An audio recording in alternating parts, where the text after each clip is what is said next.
안녕하세요. 저는 35살 아이 엄마이고 밑으로 4살 어린 남동생 하나 있는 장녀입니다. 아버지는 저 중학생 때 심장마비로 정말 갑작스레 돌아가셨어요. 제 남동생은 초6이라는 어린 나이에 아버지를 잃은 거고요.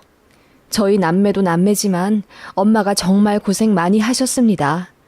아버지는 생전에 복사기 대리점을 운영하셨는데 그 당시 IMF 전이라 사업이 정말 잘 되셨죠. 그 시기에 한 달에 1,000만 원도 버셨으니까요. 엄마를 많이 사랑하고 아꼈던 자상한 아버지라 어느 날은 계약이 줄줄이 잘 된 운 좋은 날이라며 현금 거의 200만 원 정도의 다발을 갖고 오셔서는 껄껄 웃으며 통째로 저희 엄마 드렸던 장면이 기억나네요. 그렇게 화목하고 금전적으로도 여유로운 집이었습니다. 정말 갑작스레 아빠를 잃었지만 엄마는 자식들 생각해서 슬픔에 빠질 겨를 없이 바로 아빠 사업을 이어받아 대리점을 운영하셨습니다. 모두가 말렸지만 엄마는 하루에 3시간 쪽잠 자가며 아빠 사업을 열심히 하셨고 IMF 터지기 직전에 사업을 정리하셔서 큰 손해 없이 돈 많이 버신 영리한 분입니다. 그 이후에 하신 자영업도 대박이 났고요. 저희 남매 공부도 하고 싶은 만큼 하라며 다 밀어주셨고 공부 욕심 많은 저는 그 덕분에 가회도 원 없이 받았네요. 그래서 저랑 제 남동생 둘 다 좋은 직업 가지고 남부럽지 않게 자리 잡았어요.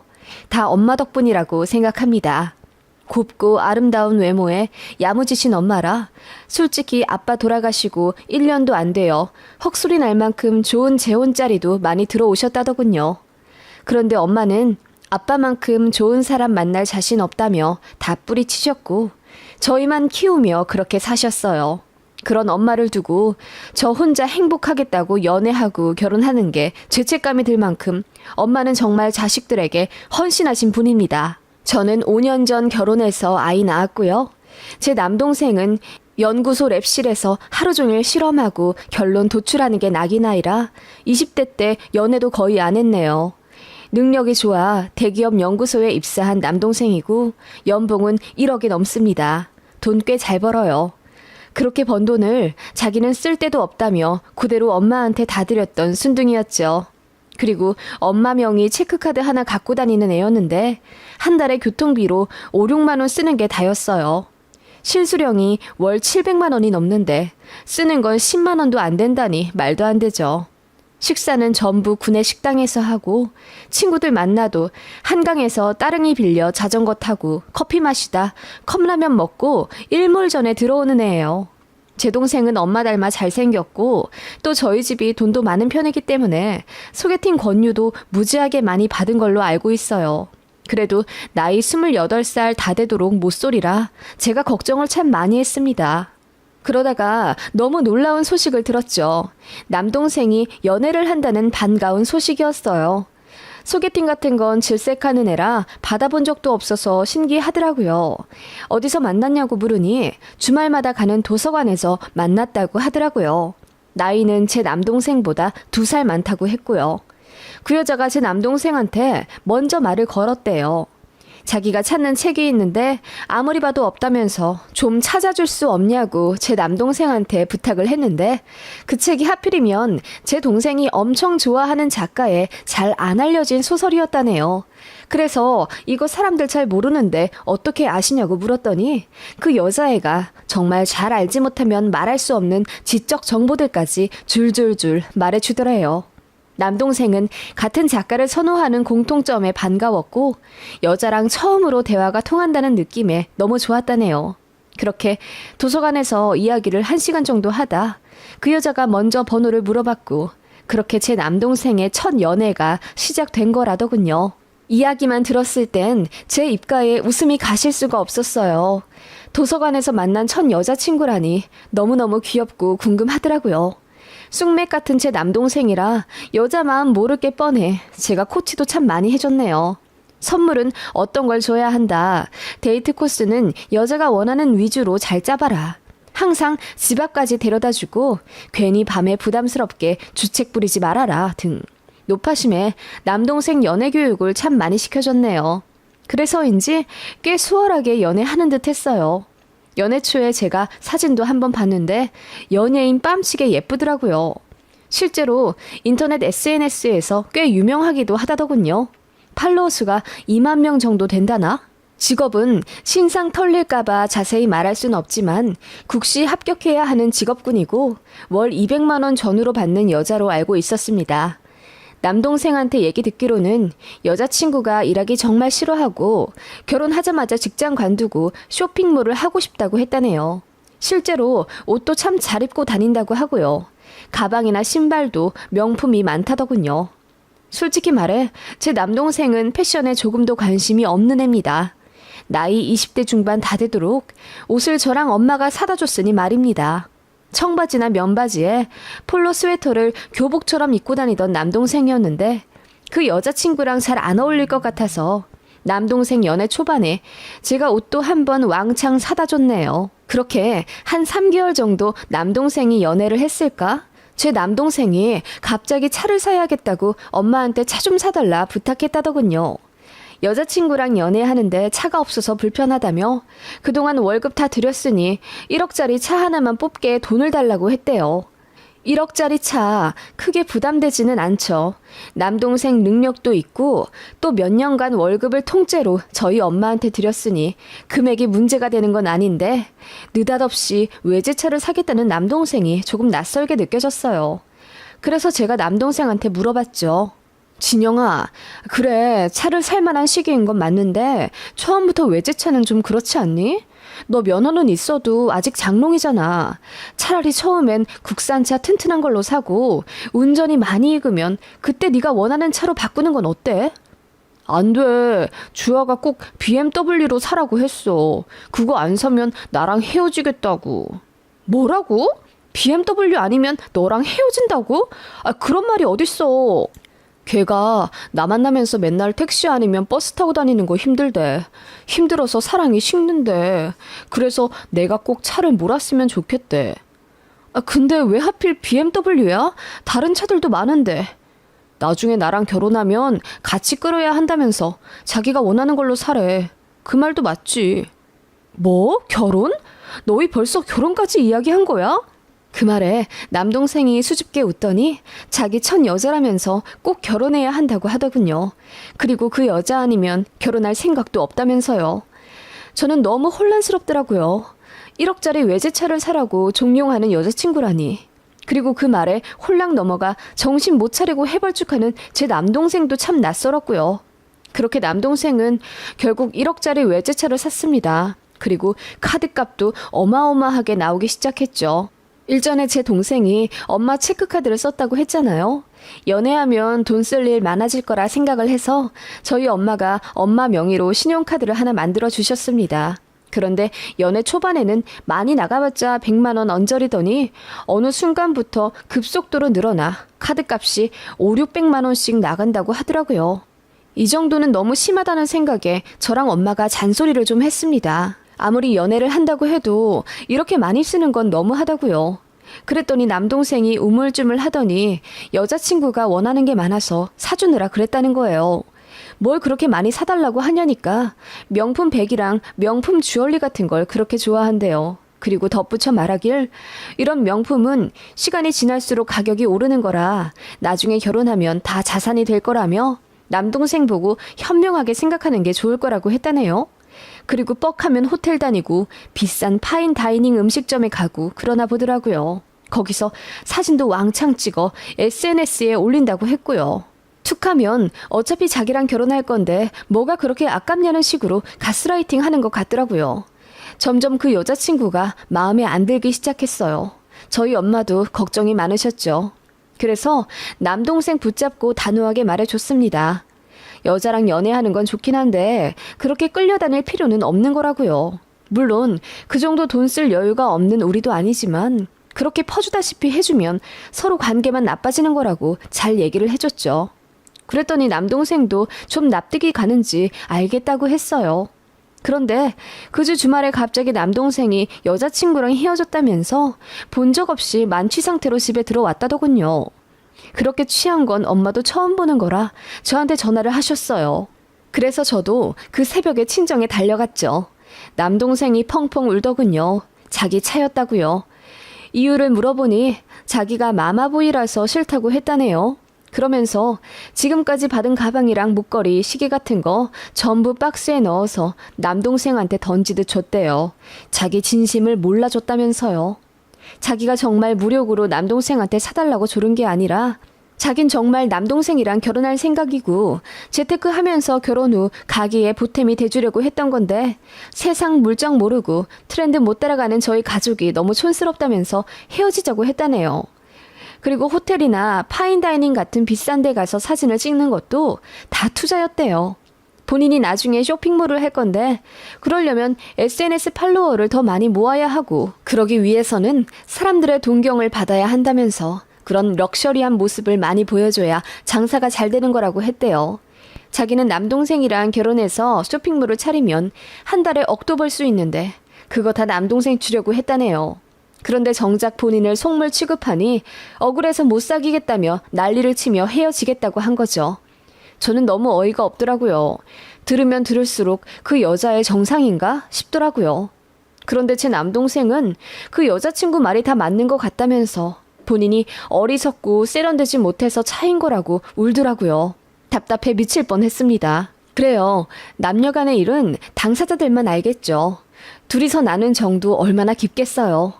남동생이 정신 못 차릴 만큼 그 여자친구가 예쁘고 상냥하니까 더 헤어나오지 못하겠죠. 그렇게 남동생은 폐인이 됐어요. 그러다가 결정적 한 방에 남동생이 KO 당하더라고요. 이별 통보하고 며칠 지나지 않아 남동생의 연구실로 퀵이 왔더래요. 보니까 예쁜 브로치 하나와 아파로 꾸민 엽서 그리고 고급 한정식 식사권 2장이 들어있었다더군요. 저희 엄마 선물이었어요. 발신인은 남동생 여자친구였고요. 남동생이 놀라 여자친구한테 전화하니 그 여자애가 그러더래요. 저희 엄마 생신이 2주 정도 후였는데 제 남동생 여자친구가 저희 엄마 드리려고 선물을 미리 샀었다는 거예요. 헤어지더라도 미리 준비한 선물을 드려야겠다며 자기는 남자친구 엄마가 혼자 계시다는 걸 알고 있었기에 더 잘하고 싶었다면서 단둘이 식사도 하려고 다 준비를 했었다는 거예요. 그러면서 덧붙이길 그동안 부족한 나 때문에 어머니랑 누나가 걱정 많이 하셨지? 이제라도 네가 효도해. 그동안 나 때문에 속 많이 썩여드린 것 같은데 죄송하다고 전해드려줘. 나 같은 여자 말고 더 착하고 좋은 여자 만나서 행복해. 라고 했다는데 그 말에 제 남동생 영혼까지 다 넘어가 버린 거죠. 그날 오열하면서 재회했고 제 남동생은 결혼을 결심하게 된 겁니다. 그렇게 만난 지 1년도 안 되어 결혼을 추진하게 된 거예요. 쓰다 보니 또 혈압이 오르네요. 아무튼 제 예비 올케가 된 그 여자애는 본격적으로 결혼을 준비하겠다며 저희 집에도 인사 오고 그랬어요. 저희 집 인사 올 때는 위아래 까만색 정장으로 소박하고 단정하게 하고 왔더라고요. 원래는 명품 칠갑을 하는 앤데 눈밖에 나고 싶지 않다면서요. 그리고 진짜 어찌나 살갑게 잘하는지 저희 집 인사 오던 날 설거지까지 자처해서 열심히 하더라고요. 저랑 엄마가 그렇게 말렸는데도 한사코 자기가 해야 한다며 팔 걷어붙이고 고무장갑도 안 끼고 설거지하다가 그릇을 놓쳐서 깨뜨리는 바람에 결국 피를 봤어요. 그 모습에 남동생이 기겁을 하면서 그러게 왜 설거지를 해? 자기는 손님이라니까. 라고 하니 내가 잘해야지. 안 그래도 밉보였는데 어머님이랑 형님께 점수 따고 싶어. 라고 하며 그렁그렁한 눈으로 남동생을 보더라고요. 진짜 황당할 것 같더라고요. 저랑 엄마가 보기엔 여우짓인데 남동생은 그냥 껌뻑 죽어서 아무것도 안 보이는 것 같았어요. 엄마는 너무 속이 탔지만 제 남동생이 좋다고 데려온 여자를 뭐 어쩌겠어요. 그리고 이 상황에 반대하면 더 불타오르기만 할 것 같아서 저도 딱히 답이 없더라고요. 그래도 예비 올케가 저희 만나면 참 싹싹하고 예의 바르게 잘하긴 했으니까 웃는 낯에 대고 어쩔 수도 없는 노릇이었고요.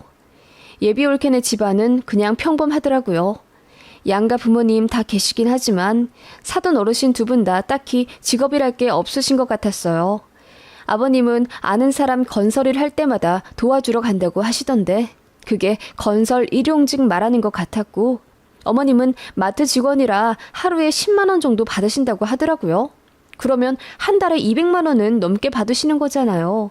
그런데 알고 보니 그냥 마트 시식 알바를 한 달에 서너 번 하시는 거였어요.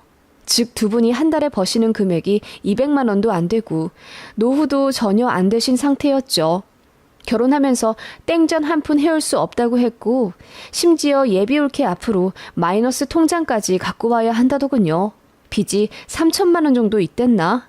그거 제 남동생이 갚아주기로 했습니다. 솔직히 말해 평범 혹은 그보다 못해 보였지만 그냥 저희가 더 잘 살고 진짜 남동생 인연이라면 자기가 선택한 운명인데 처가 먹여 살리는 것도 제 남동생 몫이겠죠. 그렇게 애써 생각하며 저도 옳게 좋게 보려고 노력 많이 했습니다. 그런데 흘러가는 결혼준비 상황을 보니 입을 안 댈 수가 없더군요. 예비올케가 호텔 결혼식을 요구하더군요. 그래요. 저도 호텔에서 결혼했습니다. 저는 시어머니가 호텔에서 하자고 먼저 요구를 해주셨고 솔직히 시댁이랑 저희 친정 둘 다 잘 살고 저희 부부도 고소득자입니다. 솔직히 말해 할만하니까 한 건데 예비동서는 빚까지 있는 마당에 무슨 호텔식인지 어이가 없더라고요. 그래도 곧 죽어도 호텔에서 해야 한다길래 제가 좀 알아봐 줬어요. 어차피 저희 집에서 다 부담해야 하니까 제가 5천만 원 정도로 예산 짜서 남동생 편으로 보내줬습니다. 그랬더니 예비올케가 난리를 쳤다는 거예요. 자기는 곧 죽어도 신라 호텔에서 해야 한다면서 1억 2천 정도 생각했다는 거예요. 저희가 미쳤습니까? 빚까지 갚아줘야 하는 예비올케를 위해 1억이 넘는 식을 올려주다뇨. 그래서 제가 절대 안 된다고 했습니다. 자기가 부담할 거 아니면 5천만 원 선에서 정리하고요. 그랬더니 예비올케가 저한테 직접 전화를 하더군요. 형님, 저예요. 다름이 아니라 예식 문제 때문에 전화를 드렸는데요. 아무리 생각해도 저희 부부한테는 신라 호텔이 어울릴 것 같아요. 저도 얼굴 드러내며 사업하는 사람이라 그런 것들이 전부 투자거든요. 형님, 제가 결혼하고 나서 정말 잘할게요. 어머님한테도 깍듯이 진짜 잘할 자신이 있어요. 그러니까 식만 제발 제가 원하는 대로 해주시면 안 될까요? 제 평생의 소원이에요. 하면서 펑펑 우는 거예요. 아, 이런 여우 같은 모습에 제 남동생이 껌뻑 넘어갔구나 싶더군요. 속으로 혀를 끌끌 찼지만 애써 좋게 포장해. 우리 엄마가 진영이 아파트도 해줘야 하는데 좀 빠듯할 것 같아. 엄마는 이왕이면 30평대로 해주시겠다고 하는데 그럼 20평대도 괜찮아? 라고 했더니 우물쭈물 하면서 그럼 30평대로 하고 식은 5천만 원대로 하자더군요. 선심 쓰듯이요. 그게 시작이었습니다. 예물은 1,500만 원짜리 샤넬 백이어야 하고 반지 다이아도 자기가 다 알아왔더군요. 그거에 스드메에 웨딩카에 기타 등등 부가 비용까지 결혼 준비 비용 전부 합치니 거의 2억이 다 되어 가더라고요. 집은 저희 엄마가 알아봐주고 제 남동생 연구소 근처에 있는 아파트 단지로 자가 계약하려고 했습니다. 그 아파트가 9억 정도였고 엄마가 제 남동생 명의로 사주신다고 했어요. 그렇게 알아두라고 했더니 예비올케가 또 난리가 난 겁니다. 왜 강남으로 안 해주냐면서 강남이 안 될 것 같으면 잠실 정도는 되어야 한답니다. 그 정도면 20억이 넘어요. 엄마는 제 남동생 신혼집에 그 정도까지는 생각을 안 하셨거든요. 게다가 왜 공동명의가 아니냐면서 역시 자기를 무시하고 싫어하시는 거라면서 죽고 싶다고 남동생 앞에서 울었다는 거예요. 그래서 엄마가 너무 열이 받아서 참다 못해 예비올케에게 화를 내셨습니다. 우리가 결혼 비용이며 신혼집까지 싹 해가는데도 우리 진영이는 예물시계 하나 못 받는 것도 나는 사실 너무 화가 나. 그래도 우리 아들이 좋다고 데려온 여자니까 이 정도는 해주는 거지. 도대체 너는 어디까지 바라는 거니? 이럴 거면 나는 결혼 못 시킨다. 항상 인자하게 웃으셨던 저희 엄마가 처음으로 화를 내며 파혼을 내비쳤더니 예비올케가 덜컥 겁이 났던 건지 저희 본가 찾아와 싹싹 빌며 다신 안 그러겠다고 울더군요. 그리고는 제 남동생한테 어떻게 얘기했는지 저희 엄마 무서워서 결혼하면 시집살이 당할 것 같다. 신우될 사람인 저도 너무 엄하고 무섭다면서 흐느껴 울었대요. 남동생이 저랑 엄마한테 식사 한번 하자고 하더니만 자기 예비 신부한테 너무 빡빡하게 굴지 않았으면 좋겠다고 얘기하더군요. 제가 너무 화가 나서 네가 결혼할 여자 지키는 것도 좋지만 쌍방 얘기는 들어보고 편을 들던지 해야 할 것 아니니? 너 애가 왜 이렇게 멍청이가 됐어? 라고 소리를 질러버렸습니다. 사실 제 남동생 너무 순하고 착해서 어릴 때도 한 번도 안 싸웠어요. 커서도 큰 소리 한 번 안 내고 잘 지냈던 저희 남매였는데 저도 오죽하면 그랬겠어요. 너무 복장이 터져서 남동생한테 뭐라고 했더니 남동생도 발끈하더라고요. 이런 모습에 주아가 겁먹었구나. 주아가 말하길 원래 시자가 붙으면 다른 사람이 된다던데 그게 무슨 뜻인지 이제 알겠다. 누나야말로 갑자기 시누이 감투 쓰니까 변했어. 알아? 이러는데 그 순둥이 입에서 나올 법한 단어가 아니라 너무 놀랍더라고요. 시자? 시누이 감투? 너무 경악스럽더라고요. 그래서 꼬치꼬치 물어보니 예비올케가 맨날 그랬대요. 우리나라 시어머니랑 시누이들은 원래 이유 없이 며느리를 싫어하는 거라며 곧 죽어도 아내 편을 들어줘야 한다고 거의 세뇌를 시키다시피 했더군요. 어이가 없어서 식사 자리 파토내어 엄마 일으켜 세웠습니다. 엄마는 집에 오시는 내내 통곡하며 우셨고 저도 답답해서 미칠 것 같더라고요. 그러다가 결정적인 사건이 하나 터지게 된 겁니다. 남동생 호텔 식장 예약을 일단 한 상태였어요. 결혼 8개월 전이었죠. 스드메랑 신혼여행지, 예물 예당 같은 거 알아본다고 남동생 바쁘더라고요. 제발 파혼하길 바랬지만 예비올케가 어찌나 세심하게 가스라이팅 해놨는지 남동생은 바보같이 끌려다니고 있었고요. 제 남동생이 어느 날 이러더군요. 누나, 결혼하면 엄마가 합가하자고 하진 않으시겠지? 합가? 글쎄, 엄마가 나중에 편찮으시거나 그러면 너나 나나 받으려야겠지. 엄마가 원치 않으실 수도 있고. 왜? 아니, 주아가 그걸 많이 걱정하더라고. 엄마가 자기를 싫어하셔서 같이 사는 게 무섭다면서. 근데 엄마가 혼자 계시니 내가 책임져야 하는 거 아니냐면서. 뭐? 아니 책임을 지고 말고가 어딨어. 우리 엄만데. 그리고 합가할 수 있는 상황이 되면 해야지. 나도 우리 시댁이랑 여차하면 합가할 수도 있어. 결혼이란 게 다 그런 거 아니니? 그럼 너 엄마 버릴 거야? 엄마가 우리 위해서 얼마나 고생한지 몰라? 네 신혼집이랑 결혼 자금까지 다 대주시는데?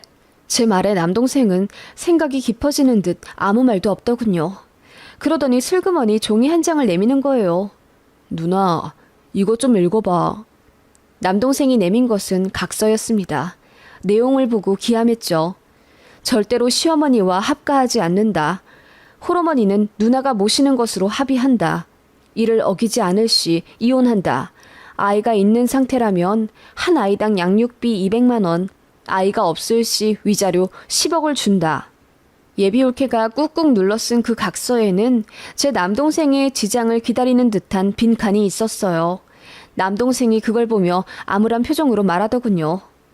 홀어머니 있는 남자는 결혼시장에서 최악이래. 내가 홀어머니가 있다는 핸디캡 때문에 나중에 결혼도 못할 거라고 하더라. 이런 집안에 시집오는 본인한테 고마워하진 못할 망정 신혼집이랑 결혼비용 대주는 걸로 유세 떠는 시댁이 너무 섭섭하대. 그 말에 저는 울려고 하지 않았는데도 눈물이 절로 나오더라고요. 아빠 일찍 돌아가시고 엄마가 얼마나 고생하셨는지 잘 아니까요.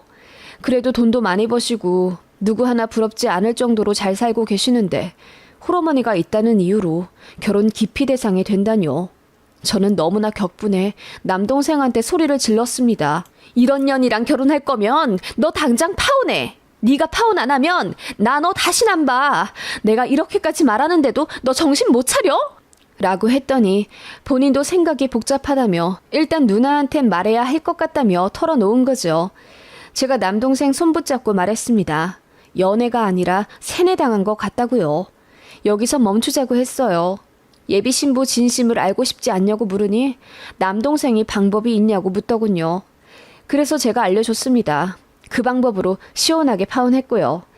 제가 일러준 방법은 이러했어요.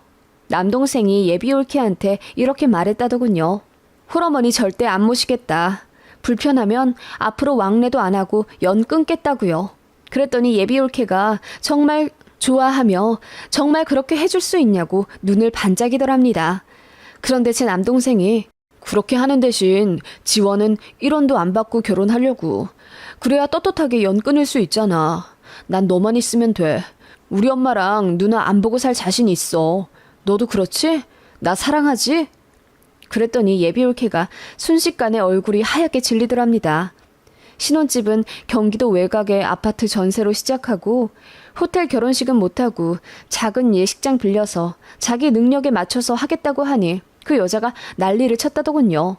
그럴 거면 파혼하자는 그 여자의 말에 제 남동생은 깊은 상처를 받았고 바로 헤어지자고 통보를 하고 왔다더군요. 제 남동생은 정말 사랑했는데 자기 이익만 좇는 여자의 실체에 점점 질려버린 거죠. 저는 이대로 그냥 끝내는 건 안 되겠더라고요. 그래서 예비올케, 아니 제 남동생 전 여친한테 전화해 잠깐 만나자고 했습니다. 그랬더니 걔가 한달음에 약속 장소로 달려와 제 손을 붙잡으며 제발 제 남동생 맘 좀 돌려달라 하더군요. 그래서 제가 못 이기는 척 알겠다고 했습니다.